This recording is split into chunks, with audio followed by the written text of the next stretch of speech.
Hello, my name is Daniel Windham. I am a graduate student at the University of North Carolina at Greensboro, and I'll be graduating in December of 2012.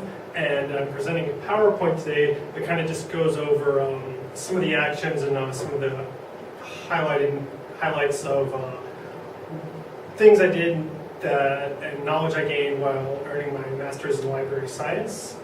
And we'll go ahead and get started.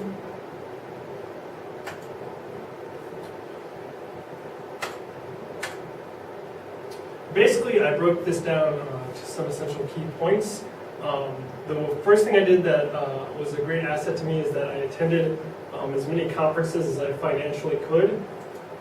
I volunteered as often as possible because given how rough the economy has become, the only way a lot of us are going to gain the experience that we'd otherwise get from a paid internship or through monetary support through our own institutions now by doing volunteering, and there's actually some strategic advantages to that when compared to just applying for scholarships through your own institution or waiting for grants from other resources. And networking, which I'll also elaborate in. And the fourth and most important thing that happened is that I increased my individual capital, which actually ties into both networking, volunteering, and attending conferences, and of course, your education, because the more time you spend on yourself and proving yourself to be a great potential librarian, the more viable you're going to be to libraries that want to employ you.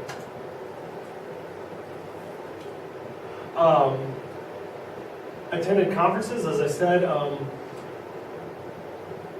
being in Greensboro and being the fact that UNC Chapel Hill, one of the flagship schools for library science, was not too far away. I was able to often attend as many conferences as possible. I started off really being interested in archives and digital projects, but by going to conferences and meeting people in the field and learning about exactly what they did and the pressures as far as like grant writings and things like that, I found that it wouldn't be a career that would be best for me to pursue. And it was great that I could actually go to these conferences and learn about the field without paying the cost of like taking a whole bunch of classes or doing an internship that would turn out not to work well or within my own benefit. So that was probably one of the best parts about attending conferences while learning my master's. I also went to 2 more conferences. Both sponsored by the ALA in 2011. I went to the annual conference in New Orleans and the American Library Association midwinter meeting in Dallas, Texas. There's some things that happened while I was at the conferences, and if you haven't been to one before, each conference has multiple meetings in it where you can learn about areas of library science that interest you more. A good example is that I worked for Interlibrary Loan while attending Walter Jackson Library, and I attended an actual meeting just based on new trends in the field, and I was able to meet people who were also interested in that, and I decided to pursue that more as a career. I exchanged a lot of cards with people and could have made that a viable option. Gain knowledge about the field. Another example is just going to meetings like we're moving into a more technology-intensive practice, and we're moving away from the books. So things like the Nook and iPads were all discussed, and funding issues and the actual store area that the American Library Association events have. There were examples for people to look at to just kind of get their hands on the technology and figure out how it works and to figure out if they think it'd be a good purchase option for their library. I also gained professional employment advice. I went out a lot. I went by myself to both conferences, and when you're out there, you kind of have to engage with other people to take up time or just to be friendly. And I was always with usually full-time employed librarians, and they were always more than willing to give me advice on how my resume should come or should look like, and who I should network with, and things of that nature. And by attending a variety of different meetings from a variety of different organizations, including ALA, IFLA, RUSA, I applied the knowledge I learned in those meetings and what interested me and applied that to my course selection here at UNCG. A good example is that I attended a Public Library Association meeting at the Midwinter in Dallas, and I was really interested in, they talk about the career and the kind of work they do as far as social work, which is an area that's always interested me. And because of that, I signed up for a children's lit class here at UNCG. So as a newcomer into the field, even though I had previous library experience, I was kind of nervous about what career path I wanted to try to get on, and going to conferences really aided in that selection. Another big belief I have is volunteer work. Here's a picture of me at Glenwood Public Library. This is a garden I help maintain during the summer season. Unfortunately, we cut it all down because winter is now upon us. But this whole idea came when I was in Dallas at the ALA Midwinter meeting. What I noticed is there was a lot of the working poor within the city, and they're all eating like really bad food. And Glenwood Public Library usually brings in a lot of new immigrants and people who are economically disadvantaged. So I figured it would be a good idea to start a garden there in order for young people to learn about the benefits of nutrition and healthy eating, and it could also be engaging to the community. And Sydney, the volunteer coordinator there, actually said that since I started building this garden, Glenwood Public Library has had a greater sense of community, which she says it often lacks, mainly because so many patrons come in for objective help with filling out a job resume or learning how to set up an email address. All things I've also instructed them on when I've done volunteer work. In this economy, we face a lot of hardships as college students. Granted, there are lots of other people who are suffering far worse, but we have to accept the fact that we are now going to be paid in experience. In the days of multiple grants from institutions and scholarships are no longer with us. So in simple terms, if you want the experience, you're simply going to have to roll up your sleeves and do the volunteer work and make the time. And what I learned is while being a volunteer has many benefits over paid internships, in that my required hours were always flexible. I could, at Glenwood Public Library, I could do 4 hours, and then next week I could do 2 hours. And if you're in a salary position or one that has oversight within your institution, that can be kind of a difficult thing to maintain. There's also more flexibility about what you want to do. Like usually if you are awarded a grant or a scholarship, you have to do specific work for class requirements, or you have to do specific work to meet the overall organizational goals of the company that supplied you with the funds. But when you're doing volunteer work, you can quickly change things around as much as you want to. My main areas of volunteer work is Glenwood Public Library, which I covered already, and the history department at the University of North Carolina at Greensboro. Because what I noticed when I was at previous conferences, once again, how everything ties in to each other, is that all employed librarians had some sort of professional teaching experience. And I noticed that I wasn't part of the history department in any official level, and I noticed that my school did not offer any teaching assistantships where I could get the skills that these full-time paid librarians had. So I volunteered as a teaching assistant for the history department, doing work that's similar to the reference librarians here at UNCG, where they teach classes and they give out grades and lots of homework and grammar check, which is all things that they do to a much slighter degree with the freshman 101 classes, where they teach them just the basic skills they need to survive their 4 years of college. I've covered this already, so I'm going to go ahead and move on. And I wanted to say that the most important thing I learned while volunteering at Glenwood Public Library is it further cemented that the kind of librarian I wanted to be is a public librarian, because I enjoyed seeing that my own knowledge had a positive impact on people, rather than be helping them set up a resume or learn how to make their first email address, or continuing my work for the garden. I've covered this already, so as I said, having teaching experience and accredited success in doing that is favored by most employees in the library field, and I acquired a skill that the idea of teaching is so valued that it applies to both public and academic libraries.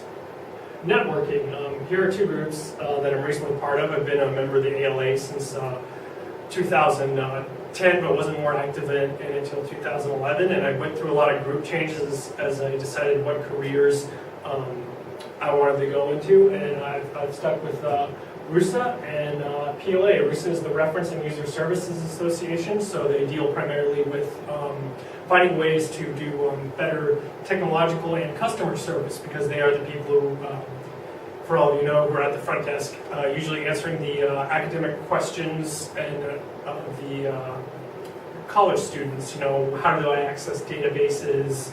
It's a pretty common question. Can you point me towards a text resource on this? Who do I talk to if I want to get into the archives, or all kind of common questions. Public Library Association deals with all things in the public, you know, children's books, young adults, making sure that your library is part of the community, new trends, newer libraries, how are they building things, the upcoming digital common spaces, which we are seeing in more and more libraries, and those are the kind of things that they cover. And their main goal is to make sure that public libraries not only adapt, but survive as an institution into the future. And since I want to be a public librarian, it's definitely where I should be. As I said, networking is really important as far as being an employed librarian and having a successful career. Some benefits that have happened since I've become more active in RUSA and the Public Libraries Association is that getting to know fellow members has increased my knowledge of ALA's, American Library Association's overall functions and purpose.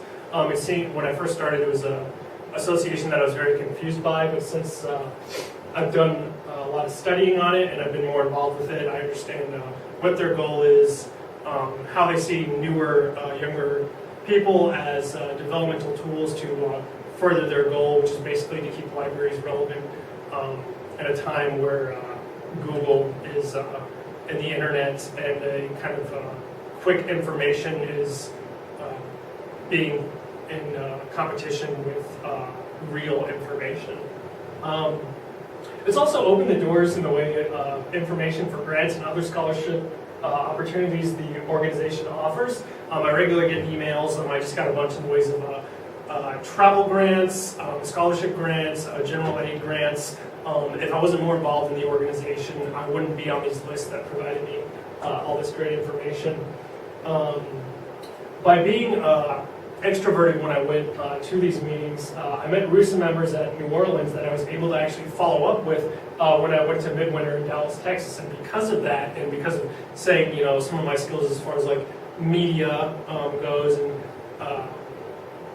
as media and my interest in photography and my interest in the field and wanting to gain more knowledge, I've been awarded a RUSA internship, which I believe they only give out one a year. I could be wrong. So networking pays off, even if it costs a lot of money, because once again, given that the economy was bad, I paid out of pocket for my trip to New Orleans and to Dallas, Texas. Increase individual capital. I'm going to go ahead and read from the PowerPoint itself.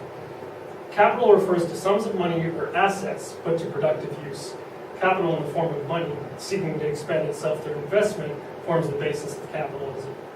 Individual capital is what you invest into yourself to become viable to your selected market. In my case, library science.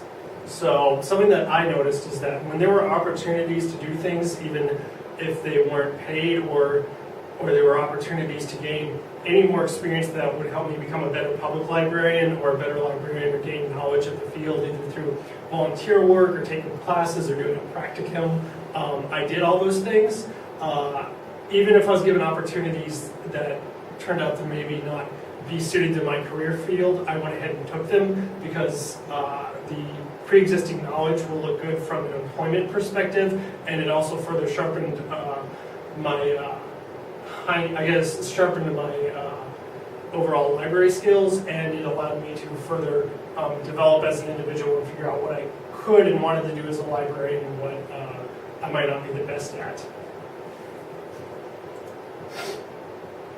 And I wanted to say that individual capital, that whole goal of becoming a better librarian and a better student, all linked into this. So I see it as a one big circle. One is going to school and being active in your classes and communicating with your teachers.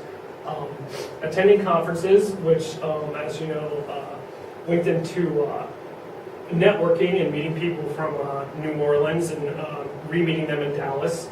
And out of that, I'm still doing volunteer work as a RUSA intern. So all this ties in at the end of the day of adding to my own individual capital as a librarian to make myself the best student I can be and the best potential employee to a library when I graduate.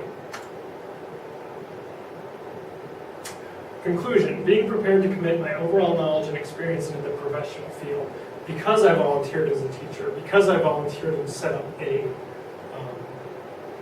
garden, because I'm volunteering for RUSA so I can learn how to handle the front desk better and provide better customer service to a variety of different people as a librarian, I hope that when the time comes for employment at a library, I can apply all of these skills to the professional field when it happens. And even when I get out of school, there's no plan to stop learning and stop volunteering and gaining as much information as possible to be the best librarian I can be. And I thank you for your time. Have a good day.